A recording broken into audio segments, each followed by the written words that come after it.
The wind in Kestrel Ridge had teeth, and it was chewing the edges of November down to the bone. It was the kind of morning that froze the marrow, turning the weak light of the sun into a useless, pale stain in the gray sky. On the sagging porch of the Crowell homestead, the air was thick with the scent of pine rot and finality. Horace Pike did not feel the cold, or perhaps he enjoyed it. He stood 2 steps above Iris Crowell, his derby hat perfectly level, his woolen suit costing more than the cabin itself. He read the foreclosure notice in a monotone drone, a voice that specialized in burying hopes. And thus, by the power vested in the Silver Thistle County Bank, this property, including all structures, easements, and attendant rights, is hereby seized in lieu of payment.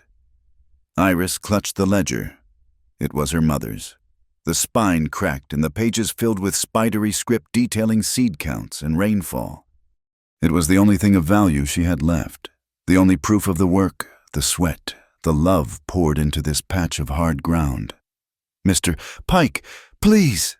Her voice was rough, cracked by the dry air and the panic climbing her throat. "I just need 30 days. 1 month. The high pasture hay is ready to cut. It will cover the interest payment. I swear it will." Pike finished reading. He folded the paper with agonizing precision, tapping it against his kid leather glove. He looked not at her, but at the cabin's foundation, where the wood had gone soft and dark with decay. "Miss Crowell," he said, his voice loud enough for the gathering townsfolk to hear. "This house is worth more in firewood than it is in debt. 30 days will not change the fact of your father's negligence. The note is due." A murmur went through the small crowd. They stood 20 yards back, near the road. A collection of neighbors and curious shopkeepers pretending to inspect wagon wheels or check the sky for snow. They were people who had shared coffee at her mother's table, who had borrowed her father's tools, but shame was a stronger currency than memory. They looked away. They always looked away. The whispers had plagued her for a year, ever since her father rode out in a blizzard and never rode back. The original loan was small, taken against a good harvest. But the riders, the addendums, the late fees, the crushing interest that fed upon itself, had metastasized. Pike had seen to that. And then there was the clause, buried in the 3rd addendum, the one her father signed in desperation 2 winters ago. It was not the cabin, nor the 50 acres of hardscrabble pasture. It was the water, the spring of 9 Oaks, hidden in the high fold of the hills behind the house, which fed the only clear creek in this section of the county. The collateral, written in Pike's own neat hand, was the riparian rights in perpetuity. Pike was not seizing a home. He was seizing an artery. The ground began to tremble.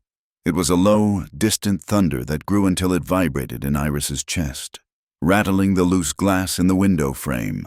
The townsfolk shuffled back, pulling kerchiefs over their faces as a great, rising wall of alkali dust rolled down the main track from the high country. Through the haze emerged the horns, thousands of them, a river of longhorn cattle moving with the slow, relentless power of a glacier. They were thin and tough from the summer range, heading for the winter pens in the valley, and behind them, sitting tall on a black stallion that looked too fine for this dusty road, was Cade Whitlock. He was the richest man in Silver Thistle County, a man who owned the horizon. He was built of silence and hard angles, his face browned by a sun that seemed to spare other men, his eyes narrowed against a world he intended to tame, his herd, his dust, his world. He pulled the stallion to a halt. The river of cattle split around him, flowing past the broken-down Crowell fence. Cade Whitlock looked past the herd, past the neighbors, and settled his gaze on the scene at the porch. He saw the banker in his fine suit. He saw the 2 thugs Pike employed as agents, one holding a crowbar. And he saw Iris Crowell, kneeling on the warped pine boards, clutching a book to her chest as if it were a shield. Pike, seeing his audience distracted by Whitlock's massive, silent presence, bristled. He hated the rancher's quiet authority, the way he took up all the air in a space just by existing. He snapped at his men. "Get the door. We are claiming the asset." One of the men, A heavy brute named Tanner spat tobacco juice into the frost-bitten dirt and put his crowbar to the top hinge of the door. The sound was a violation. Not a creak, but the sharp, agonizing screech of metal screws being ripped from dry, aged wood. It was the sound of a home being unmade, a sound that tore straight through Iris's composure. She lunged, scrambling from her knees, her skirts tangling in her feet. "No, please." She grabbed the man's arm, her fingers digging into his thick canvas coat. "That was my mother's door." Tanner shoved her. It was not a violent push, but it was heavy and dismissive, like swatting a fly. She stumbled backward, landing hard against the cabin wall. The ledger flew from her hands, skittering across the porch and landing open in the dust near the steps. "Please," she whispered, the fight draining out of her, replaced by a cold, hollow dread. She looked at the silent faces of the town, at the sneer on Pike's lips. "Please don't take my home. That's enough." The voice cut the air like a blade. It was low, lacking volume, but it stopped everything. Tanner froze, the crowbar still hooked in the hinge. Pike's sneer faltered. Cade Whitlock had dismounted. He didn't stride, he moved, the dust settling around his boots as he walked. He passed the townsfolk, who parted for him like reeds in a current. He walked through the broken gate and stopped at the foot of the steps. He ignored Pike completely. He bent, his gloved hand picking up the ledger from the dirt. He carefully brushed the grit from the open page and handed it back to Iris. Her fingers trembled as she took it. Only then did he turn his flat, unreadable gaze to the banker. "What is the immediate price to clear the note?" Pike's eyes narrowed. This was an unexpected complication, but one that smelled of profit. He stroked his chin, regaining his composure. "Mr. Whitlock, a surprise. The debt is significant, and, unfortunately, the property is already slated for auction. The notices are posted. The auction is next week." Cade said. It was not a question. "Correct. Which means—" Pike smiled, a thin, wet expression. "That a buyout today would incur a substantial fee. For the trouble of cancellation. For the loss of potential auction revenue, a significant loss. The price, Pike." Pike's smile widened. He felt he had the rancher over a barrel, though he could not guess why Whitlock cared about this worthless plot. "Double the outstanding balance, paid in specie, by noon." Iris gasped. Double. It was impossible. It was open theft. She felt the porch board sway beneath her, the world tilting into a gray fog. But as she gripped the ledger, her mother's sharp, determined script seemed to steady her hand. She pushed herself off the wall, her legs shaking. "I will not let this land go," she said, her voice trembling but gaining strength. She looked at Pike, then at Cade, refusing to be a silent object in their transaction. "I will work. I will sell the remaining crop. I will sign a labor contract for the debt, Mr. Pike. Anything, but I will keep my mother's land." Cade Whitlock did not look at her. He did not look at Pike. His gaze lifted, moving past the rotting cabin, over the heads of the whispering crowd. He looked east, toward the low, granite spine of the Ash Mesa Hills that formed the back boundary of the Crowell property. Even from here, in the flat morning light, he could see them, the dark, wet patches on the rock face, the silver-green lines of willow and cottonwood that marked the path of the water, gleaming like veins of precious metal. He knew that water. He knew it better than Pike, better perhaps than Iris herself. He knew it was the only water source high enough to gravity feed the entire northern valley, his valley, where thousands of his cattle were thirsting. He had planned to buy it at the auction. He knew Pike knew that. He looked back at Pike, his face an unreadable mask of dust and shadow. He saw the greed in the banker's eyes. He knew Pike would bleed him dry for it, and then find a way to contest the sale later, to squeeze him again. The man was a leech. Then he looked at Iris. He saw the desperation, but he also saw the stubborn line of her jaw. She was not weak. She was trapped. He stepped closer to her, so close that his rough canvas coat brushed the thin wool of her sleeve. He spoke in a voice so low it was meant only for her. a rumble beneath the sound of the wind and the distant, lowing cattle. "Pike wants the water, not the house," he said, his voice calm, pragmatic. "He will use the auction to leverage me, and you will lose it anyway." Iris stared at him, confused, her breath catching in her chest. She could smell the cold leather and horse on him. "There is a legal remedy," Cade continued, his eyes holding hers, not with warmth, but with an unnerving intensity. "A wife's property, and her debts, merge with her husband's holdings. A consolidated ranch has primary water rights over a bank's lien." He paused, letting the impossible words hang in the frozen air between them. "If you are my legal wife by tonight, I have the right to consolidate the water source with my ranch. The bank's claim becomes secondary. No one will dare touch it." The wind died. The cattle shuffled. The entire town of Kestrel Ridge seemed to have stopped breathing, straining to hear the transaction that was taking place on the porch. Iris Crowell stood frozen. She looked at the smirking banker, at the crowbar still dangling from Tanner's hand, at the open page of her mother's ledger, stained with the dirt of the road. It was not a proposal of love. It was a proposal of law. It was a fortress offered by a stranger.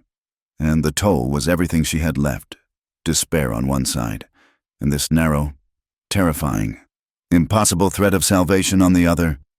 Iris looked from the cold, unyielding face of Horace Pike to the silent, imposing form of Cade Whitlock.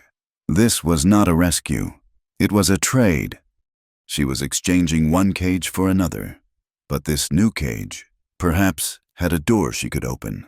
She took a breath, the frozen air stinging her lungs. "Yes," she said. Her voice was louder now, cutting through the whispers of the crowd. Pike's head snapped toward her. "What?" "Yes," she repeated, looking directly at Cade Whitlock, ignoring the banker. "I accept the proposal, but I have conditions." A murmur rippled through the townsfolk. This was theater now. "Better than any traveling show?" Pike laughed, a short, barking sound. "Conditions. You are destitute, girl. You are in no position to—" "She has exactly one position." Cade cut him off, his voice flat and cold as riverstone. "The one I just gave her." He turned his full attention to Iris, his gaze assessing. "What are they?" "The homestead," she said, her knuckles white on her mother's ledger. "The cabin and the 50 acres. It must be held in my name as well as yours. Jointly. It cannot be sold without my signature." "Done," Cade said, without a moment's hesitation. "And second."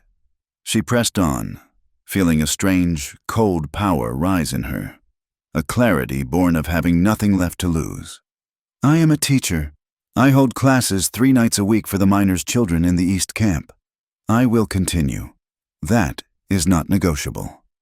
A flicker of something surprise, perhaps, passed through Cade's eyes. He studied her for a long moment. Seeing past the threadbare dress and the panic, he saw the spine.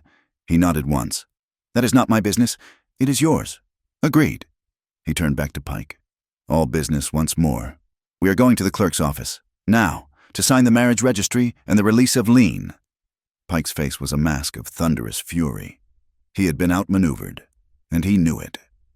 "The office is closed. Whitlock, it's past noon on a Saturday, and Moxley won't open just for you." "He will," Cade said.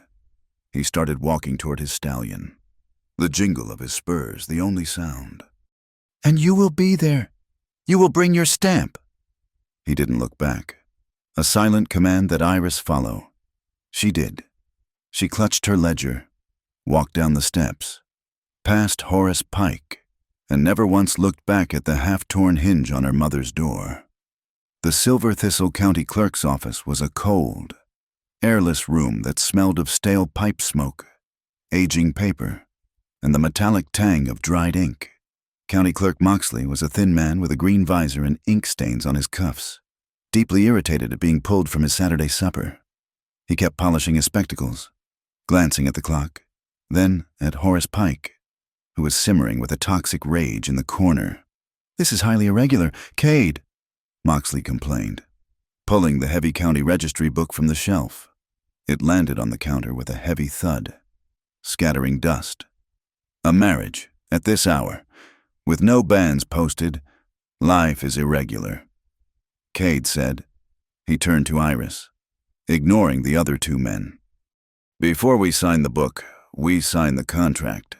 He produced 2 sheets of paper from his inner coat pocket. They were already written. Iris realized with a jolt that he had come prepared. He knew he would acquire the water today, one way or another. This marriage was just an unexpected complication. He laid the papers on the counter.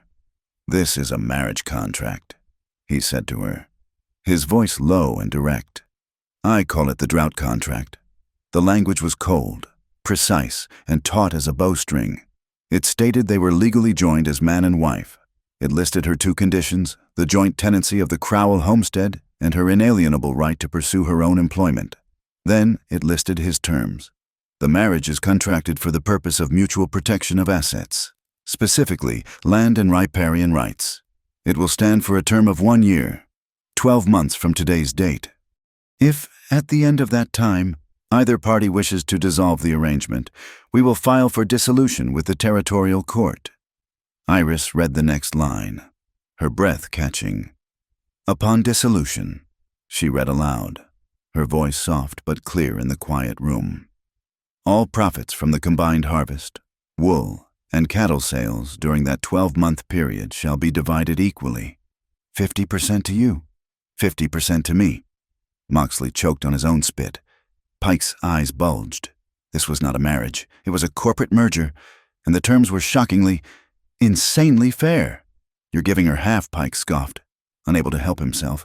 "For a piece of land that's already mine. I'm paying my partner," Cade said, his eyes never leaving Iris. "And the land is not yours. Pike." He handed Iris the pen. She looked at the document. It was a cage. Yes, but it was also a shield. And, for the first time, a weapon. She signed her name, Iris Crowell. "Now," Cade said, turning to Pike. "The debt." Pike smiled his thin, wet smile. He sensed one last chance to twist the knife, to extract his pound of flesh from the rancher. "As I said, double the outstanding note, a substantial sum, plus the inconvenience fee for pulling me from my home, and," he added, looking at the sputtering lamp, "a fee for Mr. Moxley's after-hours service, payable by you, of course. Whitlock." "Of course," Cade said. He unhooked a heavy set of leather saddlebags he'd been carrying and swung them onto the counter. The sound was not a jingle. It was a heavy, metallic thud that shook the inkwell. He unbuckled the leather flap. He reached in and pulled out a canvas bank bag, stamped with the mark of a Denver mint. He upturned it. A cascade of gold double eagles and silver dollars poured onto the oak counter, shining with a dull, heavy luster in the lamplight. He pulled out another bag, and another. The room filled with the sound of metal on wood. A rich, undeniable sound. The sound of real power, the sound that silenced all arguments. "Start counting, Pike," Cade said. "Double the principal. Add your fees. Count every cent." Pike's eyes were locked on the gold. He licked his lips. His anger was momentarily eclipsed by his greed. He and Moxley, his hands trembling slightly, began to count, stacking the coins. Iris watched, detached, as the ransom for her home, her life, was piled up like firewood. It took 10 minutes. The piles were neat. "It's all here," Pike breathed, his fingers itching to sweep it into his own bag. "Good," Cade said. He placed a sheet of paper on the counter, the release of lien. "Stamp it." Pike hesitated. "This is—" "Stamp it. Paid in full. And release of lien. Sign it. Now." Cade's voice was low, but it had the sharp edge of a razor. Pike looked at Cade, at the gold, at the signed marriage contract that had just invalidated his entire scheme. He was beaten. He took the heavy brass stamp, inked it, and slammed it down on the paper. The sound was a final, angry punctuation. He signed his name with a messy, furious flourish. Cade took the paper, blew on the ink, and handed it to Iris. "This is yours. Keep it safe. Now, Moxley," Cade said, The book. The wedding was a mockery of the word. It took less than 3 minutes. The room smelled of sealing wax, cold iron, and the bitter finality of the law. Iris had no white dress, only her worn-on wool skirt and the blouse she had mended twice that month. She had no flowers. As Moxley cleared his throat, his finger on the line in the book, Iris realized she needed a veil, a witness, something to mark the moment. Her hand went to her neck and found the old wool shawl her mother had worn every winter. It was faded and smelled faintly of wood smoke and dried lavender. She lifted it and draped it over her head. It was not a veil of lace, but a shroud of memory, a shield of dignity. Moxley read the words from the territorial statute, his voice bored and fast, wanting only to be done with it. "Do you, Cade Whitlock, take this woman to be your lawful wedded wife?" "I do." His voice was firm. "Do you, Iris Crowell, take this man to be your lawful wedded husband?" "I do." Her voice was quiet, but it did not break. "By the power vested in me by the territory, I pronounce you man and wife. Sign here." Cade signed his name, a strong, dark signature. Iris signed hers, the ink bleeding slightly on the line next to his. There was no kiss, there was no embrace. Cade Whitlock did not touch her. He simply looked at the shawl covering her hair, then met her eyes. "From now on," he said, his voice quiet, "you won't stand alone at the door." By the time the ink was dry, the news had already flown from the clerk's office, carried by the wind to every corner of Kestrel Ridge. It hit the Copper Finch Saloon like a thunderclap, silencing the piano player mid-tune. He what? Married her, the Crowell girl, right in Moxley's office. Paid Pike double in gold. Tanner saw it, piled it right on the counter. A rough cackle came from a card table. He didn't marry a woman. Boys. He married a Watershed Whitlock, just bought the Spring of 9 Oaks and put a ring on it. The saloon erupted in laughter. The rancher had swallowed the poor school teacher to get his water. It was a cold, smart, ruthless move. It was pure Cade Whitlock, but miles away, in a line shack on the edge of the Whitlock Range, one man was not laughing. Vern Ralston heard the news from a messenger rider. He was a broad, powerful man with hands permanently stained by rope burn and grease. He had been Cade Whitlock's foreman for 10 years, his right hand, the man who knew the creeks and the cattle better than Cade himself. He gripped the edge of his table, his knuckles turning white. He knew Cade wanted that water, but Vern had been working his own angle. He and Pike had a private arrangement. Vern was to assess the flow. Pike was to seize the land, and they would sell it to the railroad, cutting Whitlock out completely. It would have made them both rich, and now, with a 3-minute ceremony. Cade had cut him out instead, so that's the game. Vern hissed to the empty, cold room. He looked at the map on his wall, the one showing the secret paths to the spring. He thinks he's won. He jammed his skinning knife into the map, the point quivering right where the Crowell homestead was marked. He just brought a fox into his henhouse. The ride to the Whitlock Ranch was long, silent, and cold. Iris sat on the bench of the heavy ranch wagon, her few belongings the ledger, a small trunk of clothes, her mother's shawl in the back. Cade drove the team, his shoulders set against the wind. The distance between them on the wagon seat felt as wide and cold as the valley floor. The stars were brittle, hard points of light in a black sky. The moon cast a pale, skeletal glow over the landscape. Iris held her mother's ledger tight in her lap. She felt hollowed out, scoured clean by the day's events. She was safe, but she was not free. She was a wife, but not a bride. She was the mistress of a homestead she now shared with a man who had bought her. She had to set the terms, for her own sanity. "I did not sell myself today, Mr. Whitlock," she said, her voice clear in the cold air. She did not look at him. She looked at the dark horizon. "I want that understood. This was a contract." She felt, rather than saw, him turn his head. "I signed that paper to protect my land, my mother's land." Cade looked back at the road, the brim of his hat low. He shifted the reins in his hands. "Same," he replied, his voice a low gravel. "I signed to protect my water." The wagon rattled on into the dark. The Whitlock Range unfolded from the darkness as the moon set. Not a single house, but a small, functioning town dedicated to the raising of cattle.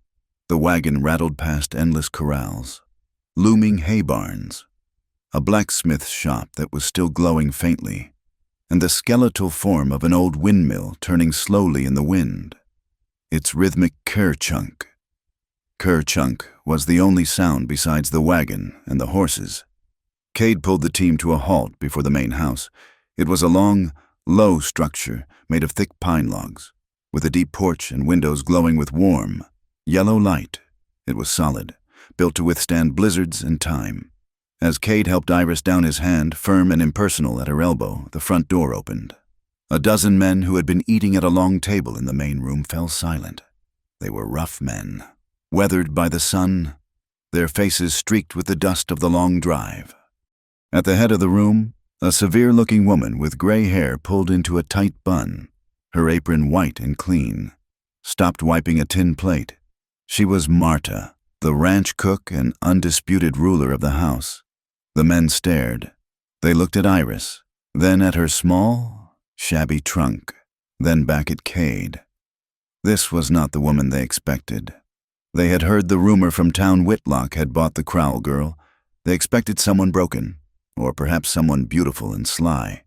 They did not expect this small, pale woman who looked more like a librarian than a rancher's wife, her shoulders straight, her eyes sweeping over them with a calm, measuring gaze. "This is Mrs. Whitlock," Cade announced to the room. The statement was flat, offering no explanation and inviting no questions. "She will be running the house and the home plots. Marta, see she gets a hot meal. I'm checking the horses." He was gone before anyone could speak, leaving Iris standing alone in the doorway, the cold night at her back and this wall of silent, wary men before her. Marta set the plate down. "Well," she said, her voice dry as dust. "Come in. No sense freezing the rest of us." Iris stepped inside. The kitchen was massive, dominated by a black iron stove that radiated a powerful, comforting heat. The air was thick with the scent of bacon fat, strong coffee, and wood smoke. She did not wait for the morning. She did not wait for permission. After a meal of stew and biscuits, eaten in silence while the men finished their own suppers with the clatter of cutlery, Marta showed her to a room in the east wing. It was a simple, clean room with a solid bed frame, a washstand, and a small desk. "This was the accountant's room," Marta said. "He quit 3 months ago, said the boss was too quiet and the numbers were too loud." "Thank you, Marta," Iris said. "The boss sleeps in the west wing. This side is yours." The cook paused. "The men are rough, but they are decent. They work hard. They will follow anyone who works harder." She looked at Iris's small, clean hands and left, closing the door. Iris set her trunk at the foot of the bed. She did not sleep, by the light of a single kerosene lamp. She opened her mother's ledger on the small desk. Then she retrieved the ranch ledgers from the room Marta had pointed out. They were a disaster. Numbers were scrawled in margins. Receipts were stuffed between pages, and the feed calculations were based on guesswork. She worked through the night, her pen scratching, the old windmill groaning outside, a strange harmony. She cross-referenced grain prices from town, calculated the hay yield per acre, and reorganized the payroll. When the first gray light hit the window, Iris was not in her room. She was in the seed shed, her hands covered in dust. She organized the bags, separating the spring wheat from the winter rye, the corn from the beans. She found a crate of moldy potato starts and dragged it out for the pigs, making a sharp note in her book. She found the irrigation maps. They were old, focused only on the lower creek. She took a fresh sheet of paper and her mother's pen, pulled on her shawl, and walked out into the biting cold. She walked the 2 miles back to her own homestead, now strangely silent, the door still hanging by one hinge. She did not pause. She walked past the cabin and up the ridge to the spring of 9 Oaks. There, with the sun rising and turning the frost to diamonds, she began to draw. She mapped the flow, the pressure, the way the water split into 3 streams. She charted a new ditch, one that would divert a quarter of the flow directly to Cade's dry reservoir, bypassing the inefficient, winding creek.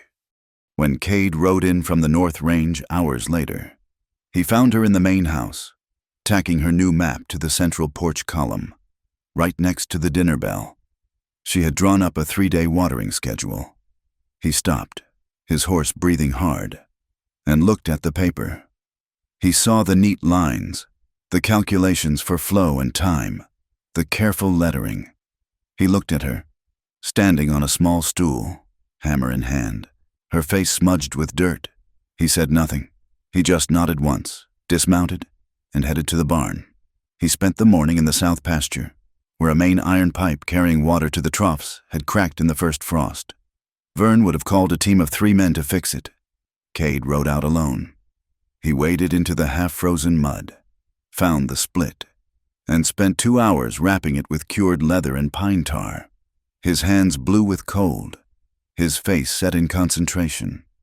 He was a man who preferred the company of problems he could solve with his hands. That evening, the dining hall was loud. The men, having seen Iris in the seed shed in the spring, and Cade in the mud, were confused. This was not a normal arrangement. Iris was in the kitchen, working alongside Marta. She was kneading dough for cornbread, her sleeves rolled up.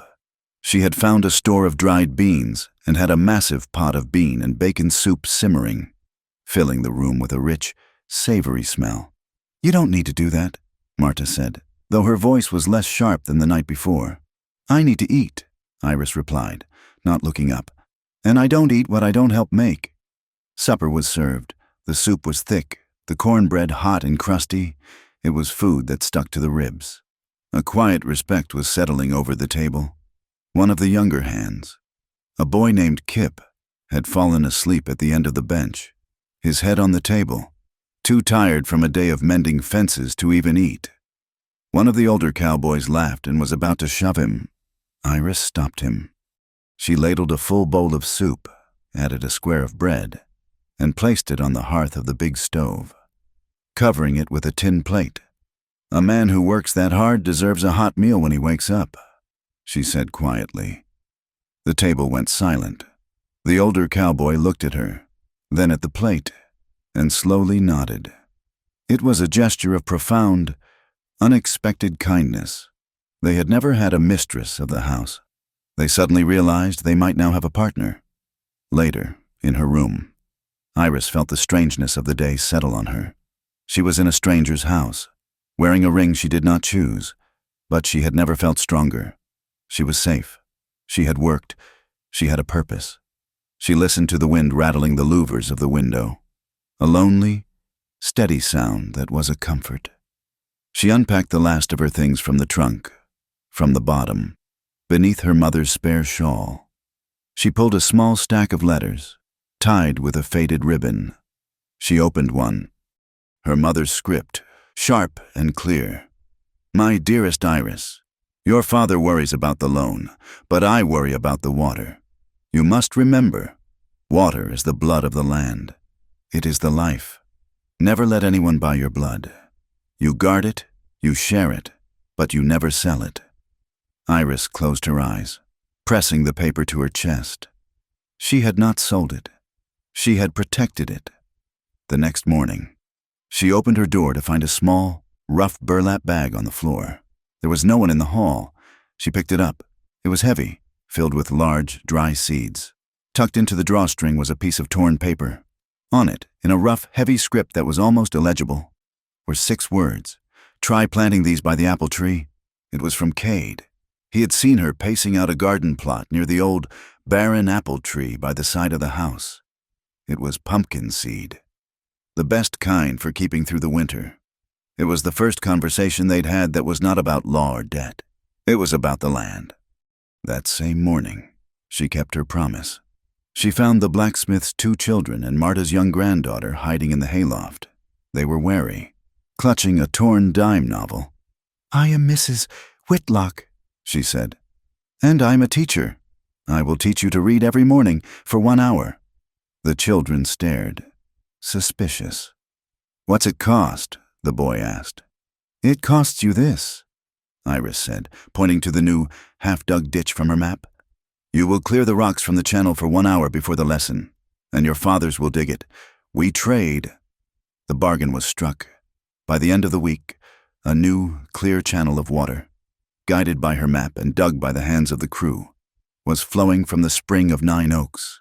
It poured into the massive, stone-lined reservoir that had been half empty for a year. The sound of it, a steady, gushing roar, was the sound of hope. The crew stood on the bank and watched the water level rise, white foam bubbling under the bright sun. They looked at Iris, who was teaching the 3 children to write the letter A on a slate board nearby. They were beginning to trust her. She was not the rancher's wife. She was the water witch, far off, on the high ridge that separated the Whitlock land from the Eastern Territories. Vern Ralston watched through a spyglass. He saw the full reservoir. He saw the new ditch, gleaming like a fresh scar on the land. He noted the increased flow, the way it had revived the dry pastures. He lowered the glass, his face grim. She's smart, he muttered to his horse. He took a small notebook from his saddlebag and made a calculation. He sketched the path of the new ditch. He was not angry. He was planning. They were learning a new language, one that had nothing to do with words.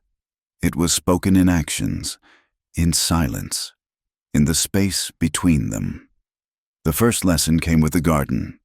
Iris had claimed the patch of earth by the kitchen, the one near the barren apple tree.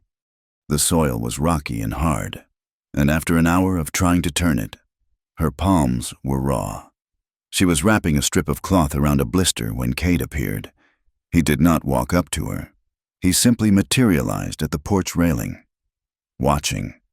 She felt his gaze, a weight on her shoulders, and braced for a critique of her technique.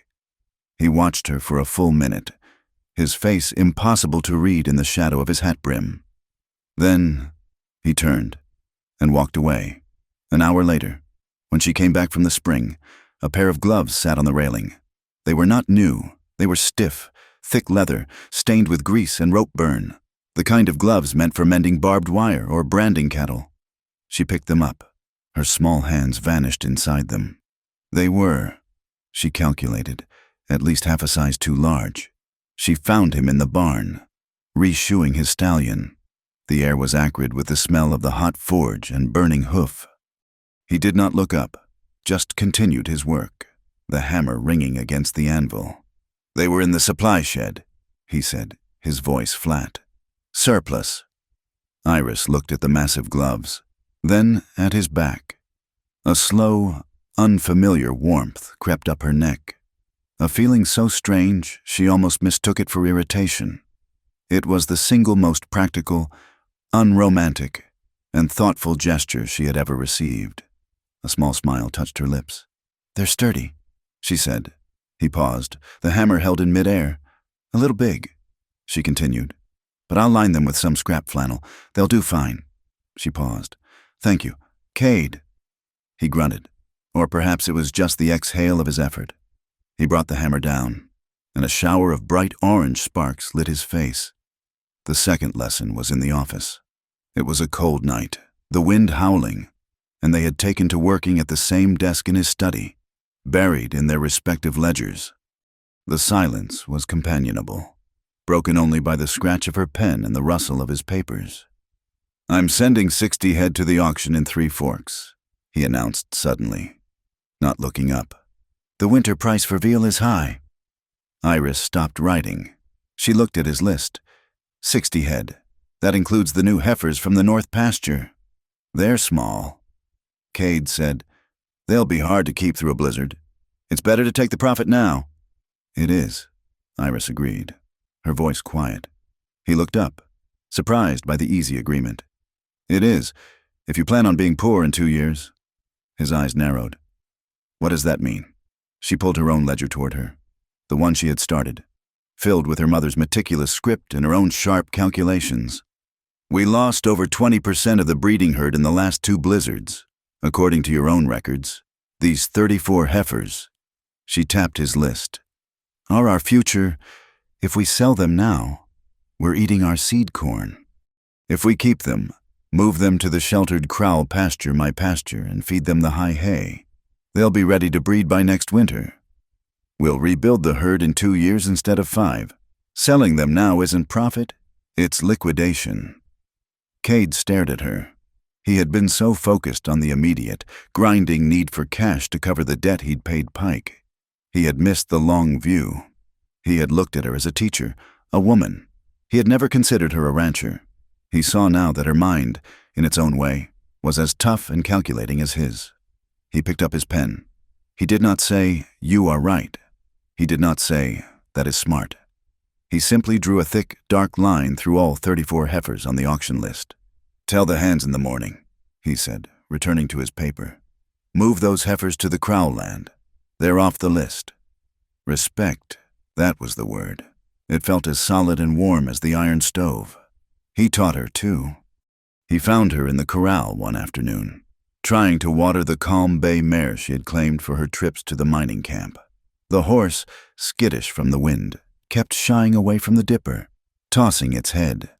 "You're scaring her," he said. His voice was low, and it startled her. He was leaning on the top rail, watching. "You're coming at her blind." "I'm just offering water," Iris said, frustrated. "No, you're a predator approaching." He entered the corral, but kept his distance. "She can't see the dipper until it's on her. Hold it out. Move it from your right, across your body, to her left. Let her see it the whole time. Don't surprise her." Iris felt a flush of annoyance, but she did as he said. She held the dipper low, moving it in a slow, steady arc. The mare's ears twitched. She watched the dipper, her eye following it. As it came within reach, she lowered her head, snorted softly, and began to drink. When she finished, the mare didn't pull away. She nudged Iris's hand, a soft, velvety touch. Iris, caught by surprise, stroked the mare's nose. The animal leaned into her hand. "She trusts the hand that feeds," Cade said. "Not the one that frightens." He turned and walked away, leaving Iris with the horse nuzzling her palm. That night, he came in late from the forge, where he'd been mending a broken trace chain. He threw his heavy coat over a chair and slumped at the table, rubbing his eyes. When he reached for the coffee pot, Iris saw the wound. A long, angry red scratch ran down his forearm, from his elbow to his wrist, beaded with blood and black with forge soot. "You're favoring that arm," she said. "It's nothing, a slip of the chain. It will fester," she said, in the same tone she'd used for the calves. It was a statement of fact. She left the room and returned a moment later with a basin of hot water, a clean rag, and a small tin. "What's that?" he asked. Suspicious. "My mother's salve, sage and tallow. It draws the heat." She set the basin on the table. "Give me your arm." He hesitated. It was one thing to accept her calculations, another to accept her care, but he was bone-tired, and the arm was throbbing. He pushed his sleeve up and laid his arm on the table. Her hands were small, but her touch was not. It was firm, sure, and impersonal. She washed the grime and blood away with a clinical efficiency, her brow furrowed in concentration. He sat perfectly still, watching her. He watched the way her dark eyelashes rested on her cheek, the focused set of her mouth. He could feel the warmth of her fingers through the rag, and his skin prickled. He had never been touched with such gentleness by anyone who was not paid for it, or who did not want something from him. "You've done more than the contract requires," he said, his voice rough. "An infection would lay you up for a week," she replied, not looking up as she applied the cool, green salve. "That would be impractical. We'd lose time on the ditch." He almost smiled. "I am in your debt." She finished wrapping the arm in a clean strip of linen. She paused, her hand still resting on his arm. "Let's make a new rule, then no debt for thanks, or for simple decency." He looked at her hand, then at her face. "No debt for thanks." He agreed. "And no lies about money. All ledgers stay on this desk. Open. All ledgers open," she confirmed. She met his gaze, and the air in the room grew quiet and heavy. "And the contract was for the land, Cade, not for—" "I know what the contract was for," he said, his voice low. "No force of body, that is my word. You are my wife on paper. Iris, you are your own woman in this house." She pulled her hands back. The bargain sealed. It was a treaty, signed not with ink, but with water and herbs. In the middle of the night, the ranch was quiet. Too quiet for Iris. The only sounds were the wind, the cattle, and the grinding ker-chunk of the windmill. One afternoon, she gathered the tin lids from the crate of discarded tomato cans. She sat on the porch for an F, patiently hammering holes in them, and strung them together with twine. She hung the strange creation from the eaves, just outside the kitchen window. It made a tinny, chaotic, clinking sound. It was the sound of a human hand, of impulse, of something other than grinding work. When Cade rode in that evening, he stopped his horse and stared at the porch. He listened, his head tilted. Iris watched him from the window, her heart in her throat, expecting him to tear it down. Marta came to the door, wiping her hands. "Just some trash she strung up. Boss, I can take it down." Cade raised a hand. He stayed on his horse, just listening to the bright, metallic tink-tink-clink as the breeze played over it. He listened for a full minute, a strange, unreadable expression on his face. "Leave it," he said, and rode on to the barn. The fragile peace was broken by the mail rider 3 days later. He brought a letter from the county seat, addressed to Cade Whitlock and Iris Crowell Whitlock. Cade opened it in the study. Iris watched his face turn from stone to granite. "What is it?" He handed her the paper. It was from Clerk Moxley, but the language was formal, legal, and sharp. The Silver Thistle County Bank had filed a formal petition with the territorial judge. "They are challenging the marriage," Iris whispered, reading the words. "They are petitioning for annulment on the grounds of a fraudulent arrangement motivated solely by economic incentive. Pike is calling our marriage a sham." The floor felt unstable beneath her feet. "Can he do that?" "He can try," Cade said, his voice a low growl. He was angry, truly angry, in a way she had not yet seen. "He is arguing that our marriage is not real, that it was a conspiracy to defraud him. But it is a sham," Iris said, the words tasting like ash. "It's a contract. We both know it." Cade turned to her. The setting sun cast long shadows in the room, cutting across his face. He looked at the ledgers on the desk, at the new map of the irrigation ditch on the wall, at the white bandage on his arm. His gaze drifted to the window, where the faint, clinking sound of her wind chime could be heard. The incentive was protection. "Iris," he said, his voice low and fierce. "I had to protect my herd. You had to protect your home. The law gave us one way to do it, and we took it." He took a step, closing the small space between them. He was not touching her, but she could feel the heat and anger rolling off him. "Protection is a kind of love," he said, the words biting. "Maybe it's the only kind that matters out here. Pike can call it whatever he wants, but he will find out just how real this marriage is." Iris looked up at him, her heart thudding a hard, heavy beat against her ribs. She had expected him to be cold, to be pragmatic. She had not expected this defense. She dropped her gaze, her lips pressed tightly together, trying to hide the sudden, wild, and confusing warmth that bloomed in her chest. The challenge from Pike's letter was a cold fire, burning slow. The challenge from the sky was a flash flood, and it came 2 nights later. It was not the gentle snow of a coming winter. It was a rogue storm, a violent unleashing of warm Gulf air meeting the cold mountain peaks. The sky over Kestrel Ridge ripped open. The rain did not fall.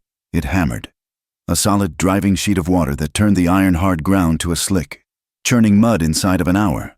The wind shrieked, a high, thin sound like a kettle set to boil, and Iris's tin wind chime on the porch became a frantic, clattering scream. Cade and Iris were in the study, a single lamp burning between them as they reviewed the depleted feed inventory. The roar outside grew from a rumble to a physical weight against the cabin. "The ditch," Cade said, his head snapping up. He was at the window, peering into the blackness. "The banks are new. They're still soft." "The reservoir?" Iris asked, already rising, her stomach cold. "It's filling too fast. If it breaches, it won't just flood the lower pasture. It will take out the pump house." He was already moving, grabbing his heavy canvas slicker from the peg. Iris grabbed her mother's old wool coat, the one she'd worn on the wagon. It was thin, but it was all she had. They burst out onto the porch into a wall of liquid chaos. The rain hit them with physical force, stealing their breath. The world was invisible, save for the next flash of lightning, which illuminated the ranch in a stark, white negative. The windmill was spinning wildly, a frantic skeleton against the bruised sky. "The main channel is flooding," Cade yelled over the wind, pointing toward the high ground. "It's coming too fast," but it was not the storm, not all of it. A mile upstream, near the Spring of 9 Oaks, a figure moved with purpose through the deluge. Vern Ralston did not need light. He knew this land by feel. The storm was a perfect, divine cover.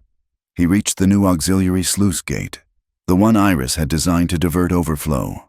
Vern, who had helped build it, knew its weakness. He didn't break the lock. That was an amateur's mistake.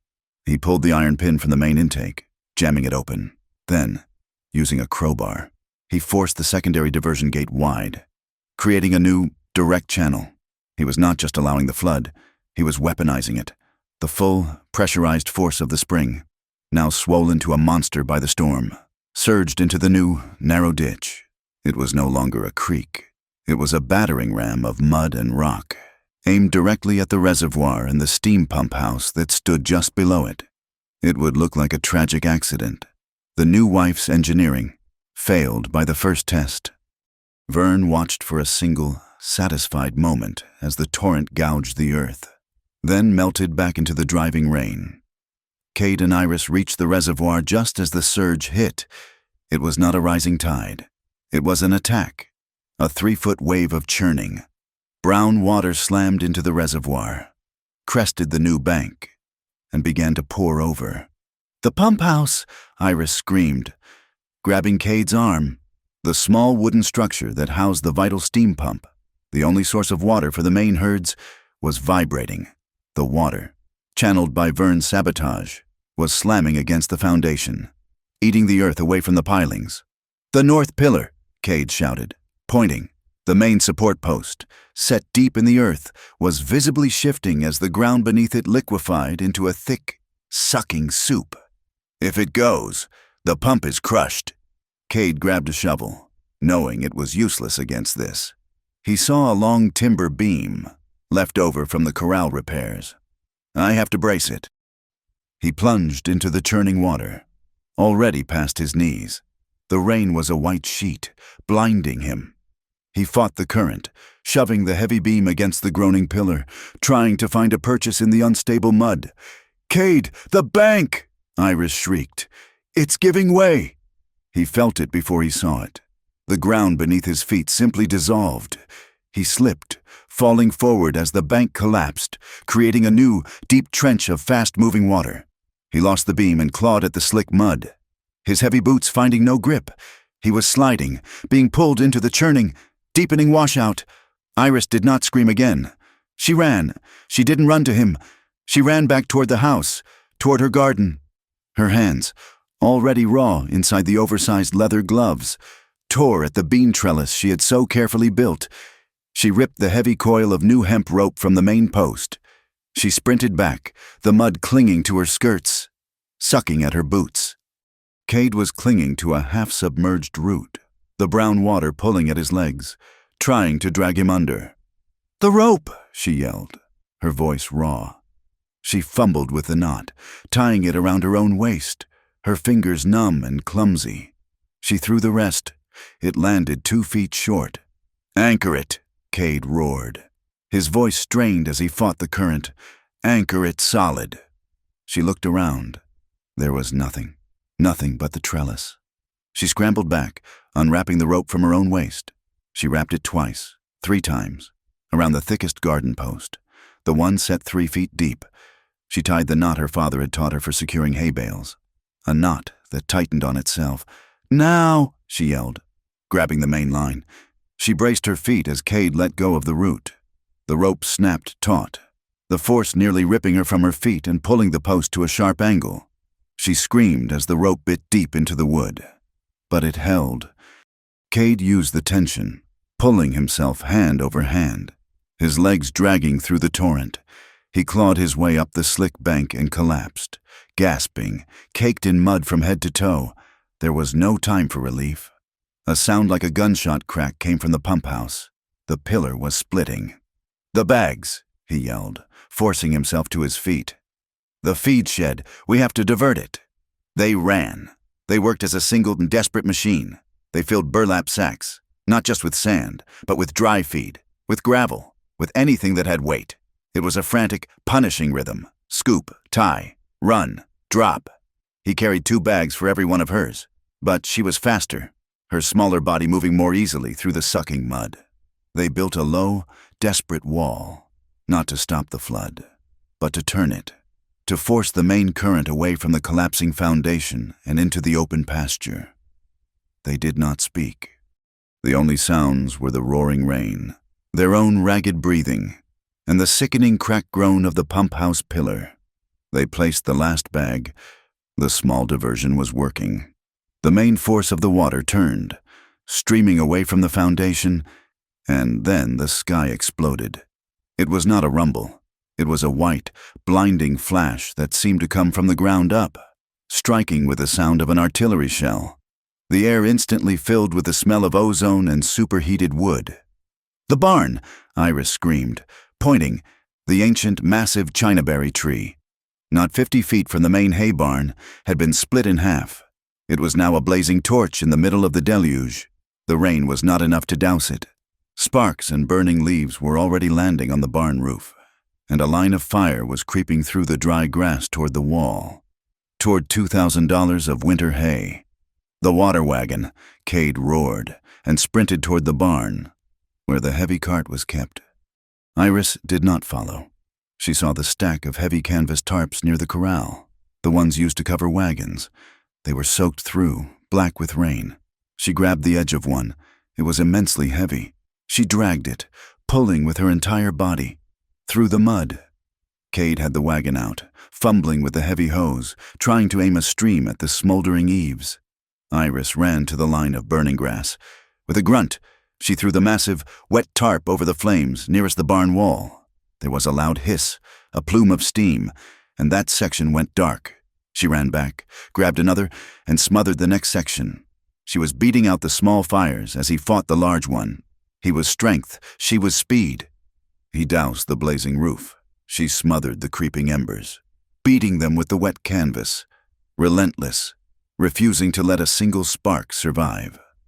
10 minutes later, it was over. The storm was already lessening, the thunder rolling east. The tree was a blackened, smoking ruin. The side of the barn was scorched, but it was standing. The pump house was leaning at a dangerous angle, but it was standing. The reservoir was full to the brim, a churning brown lake, but the banks had held. They stood, bent over, hands on their knees, sucking in the clean, rain-washed air. They had survived. The next morning, the world was a sea of mud under a pale, exhausted sky. Cade was already organizing the men to brace the pump house. Iris, unable to rest, walked. Her body was a single, profound ache. She walked the perimeter of the reservoir, her mind replaying the night. She followed the ditch back up to the high ground, to the spring of 9 oaks. She had to see where the surge had come from. She found the sluice gate. It was not broken. "Cade," she called, her voice sharp and carrying in the still air. He was riding up the path, having had the same instinct. He dismounted, his boots sinking into the mud. "It was opened," she said, her voice hollow. She pointed. The iron locking pin was not gone. It was lying neatly on a flat rock, 5 feet away. The lever had been jammed open with a splintered piece of wood. This wasn't the storm. Cade, the storm would have broken it.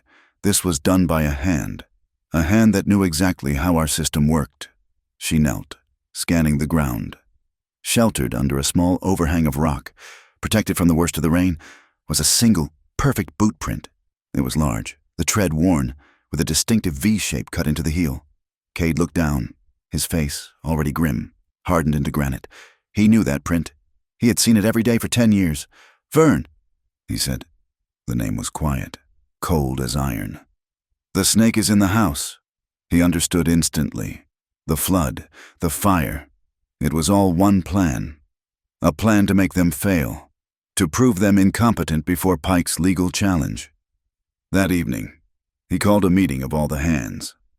They crowded into the main hall, their face tired and wary. Vern Ralston stood near the back, his arms crossed, his face a perfect mask of sober concern.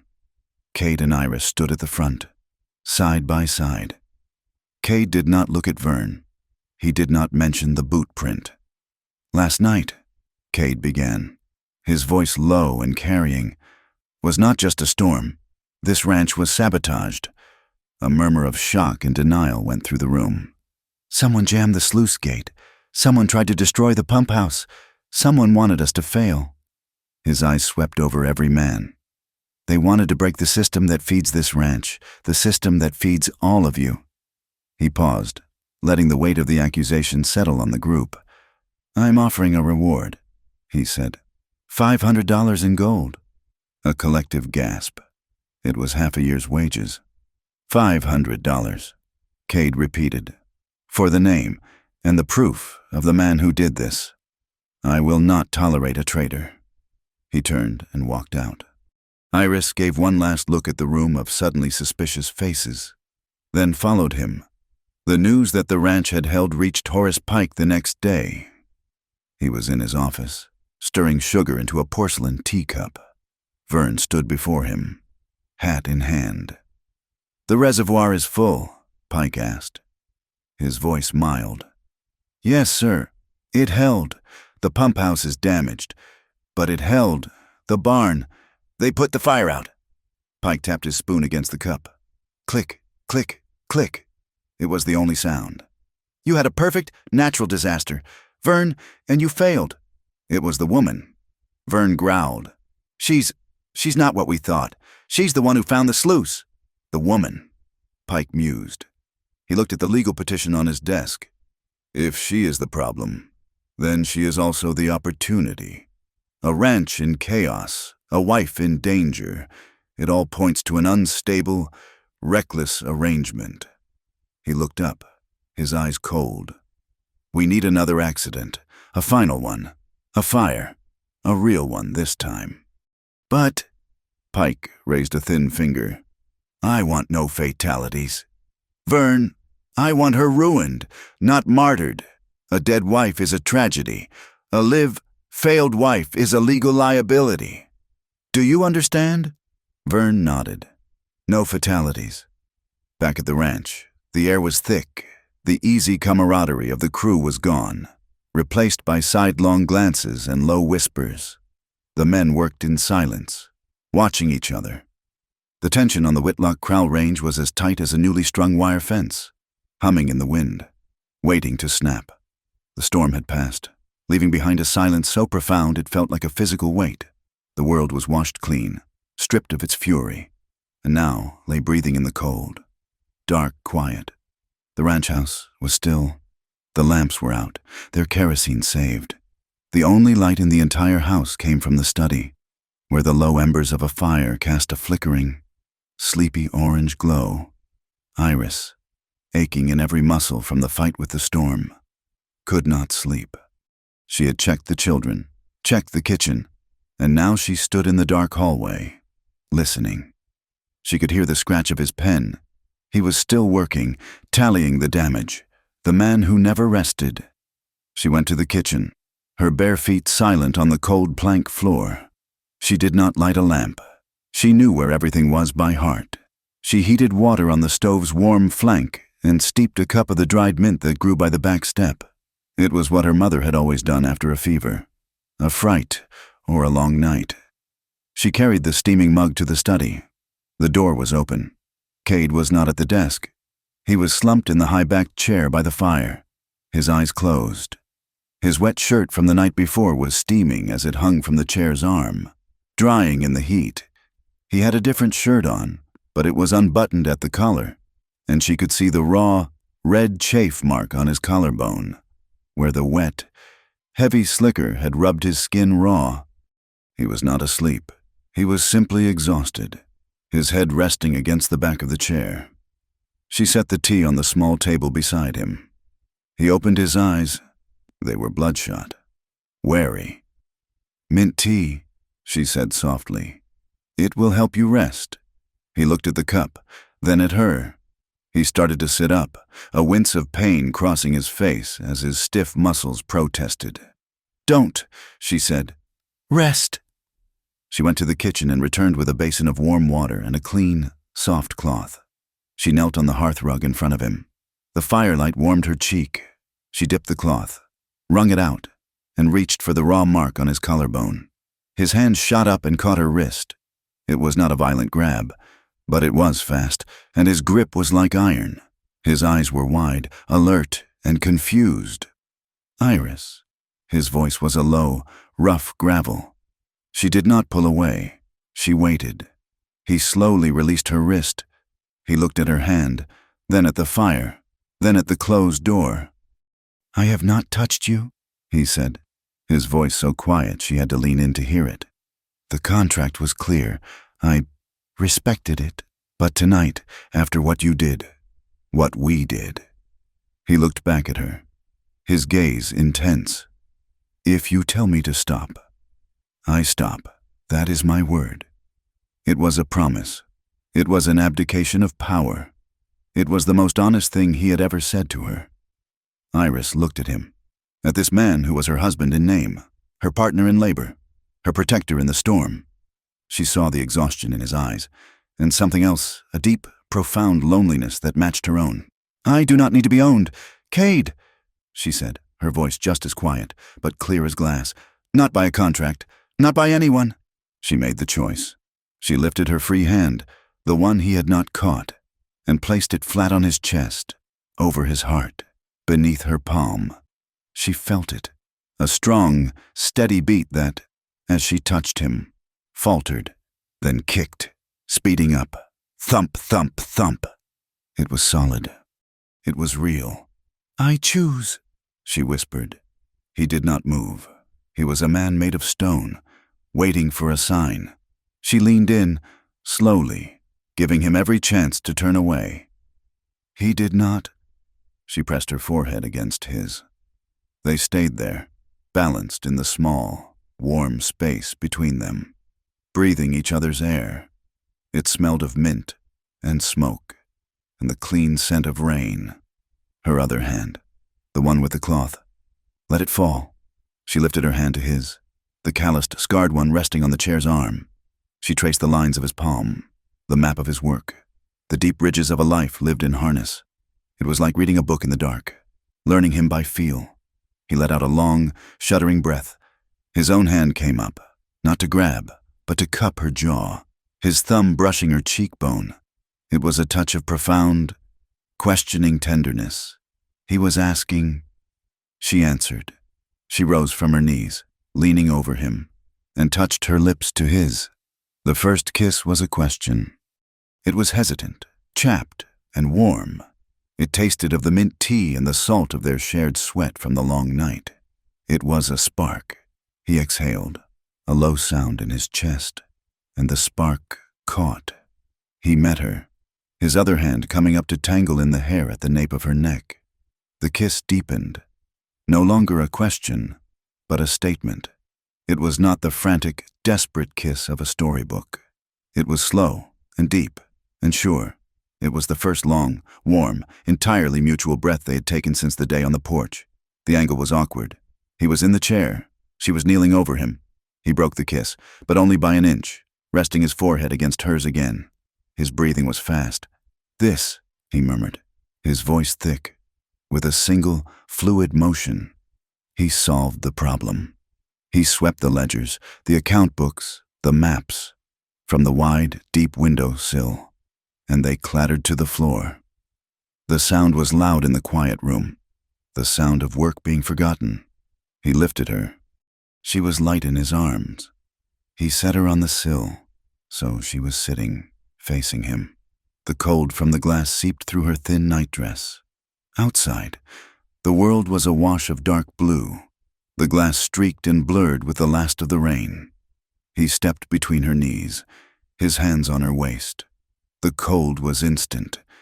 He did not hesitate. He turned, grabbed his heavy wool greatcoat from the peg by the door, and wrapped it around her shoulders. It was huge, heavy, and smelled of him of horse and leather and the night air. It enveloped her, a solid, warm embrace. She looked past him. On the small cot in the corner, where he sometimes slept when he worked too late, was a pillow, and on that pillow, folded neatly, was her mother's old wool shawl. He had seen her with it. He had known it was her shield, and he had put it in a place of safety, a place of rest. Her heart swelled so large it ached in her chest. Tears pricked her eyes. He saw them, and his face tightened in alarm. "Iris." "No," she whispered, a small, choked laugh escaping her. Thank you for the shawl." He looked at the cot, then back at her. "It's yours. It should be safe." She pulled him closer by the lapels of his shirt. The kiss resumed, and this time there was no hesitation. It was a long, slow claiming. Her hands, encased in the huge sleeves of his coat, came up to lace behind his neck.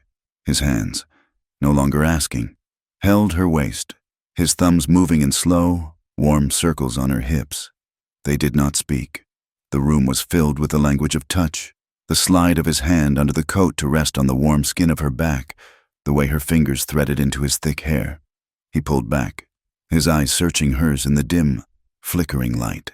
The silent, repeated question, "Are you still okay?" She answered by pulling him closer, resting her cheek against his 5 o'clock shadow rough and warm. They just held each other, their breathing slowing, hearts beating in the same steady rhythm. The fire in the hearth was dying, the orange light fading to a soft, pulsing red. The room grew cooler, but inside the heavy wool coat, they were warm. The door remained closed. The world, the ledgers, the sabotage, and the contract were all on the floor, or outside. In here, on the windowsill, was a new, fragile, unspoken truth. He rested his forehead against hers one last time, a gesture of profound, exhausted peace. He took one of her hands, pulled it from his neck, and laced his fingers through hers. The last image of the night was of their two hands, clasped tightly together, resting on her knee in the dying light of the fire. The next morning, Iris woke in her own bed. She felt rested, truly rested, for the first time in a year. She dressed and went to the kitchen. He was already there, as always, standing by the stove with a cup of coffee. He heard her and looked up. His face was the same. His eyes were the same, but he held her gaze for a single, long moment. He did not smile. He did not need to. He knew, and she knew. She poured her own coffee, her hand steady. As she passed the window, a small, clear sound cut through the morning silence.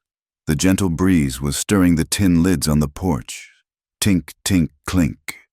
It was the only thing that spoke of the night's secret. The night in the study had changed the air in the house. The tension of suspicion was gone, replaced by a new, quiet gravity. They were no longer two individuals bound by a contract. They were a partnership, forged in flood and fire, and sealed in the dark. The legal petition from Pike, which had seemed like a death knell, now lay on the desk as a simple declaration of war. They sat at the desk in the early morning light, the ledgers open between them, but they were not looking at the numbers. "He calls it a sham," Iris said, her finger tracing the aggressive legal script on Pike's petition. "He is arguing we defrauded the bank, that our marriage is a lie to protect an asset." "He's right about the asset," Cade said, his voice low. He was nursing a cup of coffee, his eyes fixed on the map of the ranch, the one she had drawn. "It has always been about the water. If we can prove our claim to the water is stronger than his, the marriage becomes irrelevant to him. But the lien, my father signed it. Your father, Cade said, choosing his words carefully, was a desperate man. Pike took advantage of that. We need to find something Pike missed. A memory surfaced in Iris's mind. Vague as smoke, her mother packing a small, cedar-lined chest. This is not for your father, Iris. This is for the land. This is your bloodline. My mother's chest, Iris said, standing so quickly her chair scraped the floor. She had a trunk, not for clothes, for papers. It's at the homestead. Cade was on his feet. I'll ride with you. No, she said, a new authority in her voice. You have to find the connection. You know Vern's boot print. You know he works for Pike. But a boot print is not proof of conspiracy. Pike will sacrifice Vern and walk away clean. You have to find the money. Cade, you follow the money. I'll follow the memory. He held her gaze, seeing the woman who had tied a rope around a post in a flood. He nodded. Find it, Iris. He rode for town. She rode for the Crowell homestead. The cabin was silent, the door still hanging from one hinge. It felt like a lifetime ago. She walked past the cold hearth, into her parents' small bedroom. In the corner sat the cedar chest. It was not locked. The smell of dried lavender and old paper rose to meet her. She lifted out her mother's wedding shawl, the one she had worn as a veil. She found her father's reading glasses. And at the very bottom, beneath a stack of old tax receipts, was a leather satchel, brittle with age. Inside was not a deed, it was a document, folded into a small square. The paper was thick, almost like cloth, and the ink was a faded, rusty brown. It was dated 1851, years before the bank, before the county, before the railroad. It was a territorial grant. She read the words, her finger tracing the elegant, archaic script. It was not a grant for the land, but for the resource. By authority of the territory, this grant awards to Silas Crowell and his direct heirs in perpetuity the sole and ancestral right to the waters originating at the spring of 9 Oaks. She read it again. Sole and ancestral right, in perpetuity. Her father had mortgaged the land, but the water had never been his to mortgage. It belonged to the heir.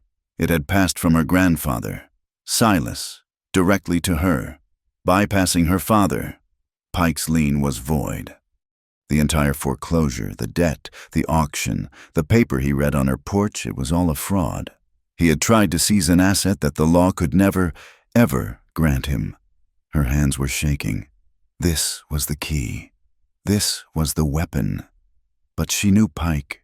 He would call it a forgery. He would destroy it. She needed a witness, an official one, someone who was not Cade. She thought of her students, of the bright, shy boy who loved books more than play, the one who had cried when his family moved to town, Elliot Parson. He was a junior clerk now, working in the county assessor's office, directly under the new circuit judge, Ada Quill. She rode to the courthouse, the document tucked deep in her blouse. She found him at a high desk, his fingers smudged with ink. Elliot, she said. He stood, his face flushing with pleasure, then concern. Mrs. Whitlock, I heard the news about the marriage, and Mr. Pike. It's terrible what they're saying. Words are only words. Elliot, you and I know that. It's the words on paper that have power. She pulled him to a quiet corner. I taught you how to read. Now I need you to bear witness to what I've found. She showed him the grant. He read it, his eyes widening. As a clerk, he understood the implications instantly. Ma'am, this predates the county charter. Yes, she said. I need you to come to the homestead. I need you to witness the boundary markers described in the grant, and I need you to make a certified copy, stamped with the court's seal, and enter it into the county record, quietly. He was terrified. This was an act of war against Horace Pike. He'll have me fired. He will, Iris said, if he finds out. But Judge Quill is a fair woman, and this is the truth. Will you do it? Elliot looked at the woman who had given him books, who had taught him that intelligence was a virtue. Not a weakness. He set his jaw. Yes, ma'am. I'll bring the notary's stamp. We'll mark the boundaries this afternoon. While Iris was securing the past, Cade was hunting the present. He knew Vern was the hand, but Pike was the brain. He needed the nerve that connected them. He bypassed the bank. He went to Hickory Sons, the sprawling general store that was the financial and social center of the town. He found Old Man Hickory in the back, tallying his feed inventory. Cade, Hickory said, pushing his glasses up. Terrible storm. Heard you held her, that new wife of yours. She's something. Heard she was right out there with you. She is, Cade said. Hickory, I'm not here for supplies. I need to see your books. Hickory's smile vanished. That's private. Cade, you know I can't do that. I am not asking about my neighbors. I'm asking about a man who tried to destroy my ranch. Vern Ralston. Cade leaned in, his voice low. And I'm asking about Horace Pike. Hickory chewed on his unlit cigar. He hated Pike. The banker was squeezing every man in the county. What's your angle? Vern tried to flood me out. I need to know what he bought. And who paid for it. I know he didn't have the cash. Hickory thought for a long moment, then nodded, making a decision. This way. He led Cade to his office, a cramped room smelling of tobacco and leather. He pulled out the heavy sales ledger. They found Vern's account. It was what Cade expected. Rope, beans, tobacco, a new bridle, all on his ranch credit. Nothing, Cade said, frustrated. Wait, Hickory said. Vern doesn't just buy on credit. He does special orders for the big ranches, wire, tools, sometimes explosives for clearing stumps. He pulled a different book, the order log. And there it was. 3 weeks ago, an order for 10 coils of high-grade blasting wire and, chillingly, 3 crates of dynamite, ordered by Vern Ralston. I thought that was for you, Cade, Hickory stammered. For clearing the new pasture. I never ordered it, Cade said, his blood running cold. Vern hadn't just planned to divert the water. He'd planned to destroy the spring. Where was it delivered? Vern picked it up himself, said he'd settle the bill at the end of the month. But who paid for it? Cade pressed. The bill was settled last week. A bank draft. Hickory shuffled through a stack of receipts, his hands shaking slightly. He found it. A draft from the Silver Thistle County Bank, signed by Horace Pike. Cade took the receipt. It was the conspiracy. Written on paper, it was no longer sabotage. It was attempted destruction of property. A territorial crime. They met back in the study that night. The lamp burned between them. It was a war room. Iris laid the certified copy of the ancestral water grant on the desk. He never owned the asset. The foreclosure was a fraud. Cade laid the invoice for the dynamite next to it. And this is the proof he conspired to destroy it when he couldn't steal it. They looked at each other. They had him. Pike, however, was a cornered rat. And cornered rats are the most vicious. When he received the court summons from Judge Quill outlining their countersuit, he knew the land and water were lost. So he attacked the one thing he had left their names. He could not win on the law, so he would win in the court of public opinion. He filed his public petition for annulment, and he went to the town paper. The Silver Thistle Gazette hit the streets the next morning. The headline was brutal. Rancher trapped in sham marriage, local schoolteacher seduces Whitlock for land. The story was poison. It painted Iris as a desperate, conniving spinster who, facing destitution, had ensnared the county's wealthiest bachelor. It called their marriage a callous economic fraud and hinted that her behavior was a danger to the community's morals. The town turned. The women who had admired her strength now clutched their pearls and whispered as she passed. The men who respected Cade now looked at him with a mixture of pity and contempt. He was a fool, duped by a pretty face. Iris returned from town. The newspaper crumpled in her hand, her face pale. They're calling me a whore. Cade, in all but name. Cade took the paper, read it, and his face was a mask of cold fury. He tore it in half. This is not a courtroom. Iris, this is a street fight. And he's using the dirtiest weapon he has. We cannot hide from this. What do? We have the proof. We wait for the judge. No, Cade said, his eyes blazing. We wait, and we're ruined. He's put us on trial in public, so we will have our trial in public. We'll tell them the truth, all of it, from the beginning. In the street, in the meeting house, we'll ask for a public hearing. Let him stand up and call us liars to our faces. Let the town hear our side. He gripped her shoulder. Let them throw their stones. They can throw them all at me. Iris looked at his hand, then at his face. She felt her fear recede, replaced by a cold, hard certainty. No, they won't throw them at you. They will throw them at us, and we will stand together. She sat at the desk that night and wrote. She did not write a legal defense. She wrote her story. I am Iris Crowell. I keep my mother's house. I keep it by law, and I keep it by labor. The news flew. A public showdown. Reverend Bly, a stern man who despised Pike's usury, offered the Kestrel Meeting House. This Sunday, he declared. After the sermon, this town will hear the truth, and we will hear it under God's roof. Pike was panicked. He needed to stop them. He needed a final, definitive blow. He sent for Vern. They look like victims. Pike hissed. We have to make them look like criminals, like a danger. They can't manage that ranch. They are reckless. What do you want? Vern growled. A fire, Pike said. The haymow. All that winter feed, gone. Make it look like their own carelessness. The night before the hearing, a community that has to face a winter with a reckless, incompetent rancher at its head will not side with him. They will run him out of the county. Vern smiled. A fire. I can do that. He planned it for Saturday night. He knew the ranch. He knew Kip. The young, slow-witted apprentice was his responsibility. He'd have the boy cleaning in the loft. A terrible accident. On Saturday afternoon, Vern gave Kip the order. Go to the haymow. Clean the lamps. Make sure they're full. He handed him a can of kerosene and a rag. And be careful. That hay is tinder dry. Kip, who was not slow-witted, just quiet, took the can.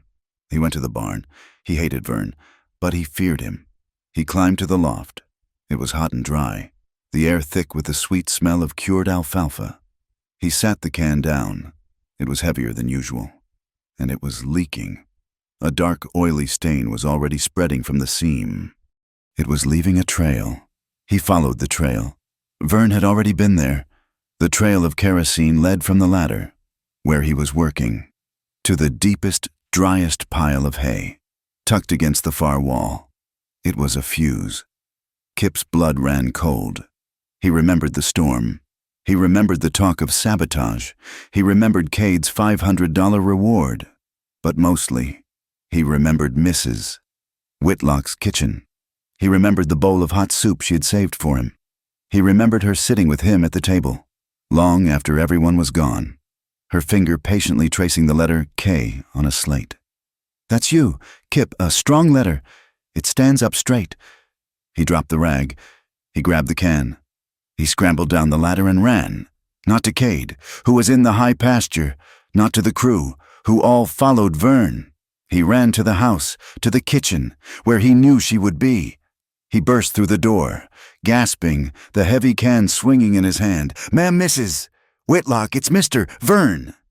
He told me to clean the lamps, but he made a fuse. He's going to burn the hay, ma'am. He's going to burn it all down. The bell of the Kestrel Meeting House tolled, a high, clear sound cutting through the cold Sunday air. It was not a call to prayer. It was a call to judgment. The hall was packed. Every pew, every inch of standing room was taken. This was not just a town meeting. It was a reckoning. The entire county was here, from the richest merchants to the poorest miners, their faces pale and serious in the slanted afternoon light. The air was thick with the scent of wet wool, dust, and anticipation. At the front, where the pulpit usually stood, a simple oak table had been placed.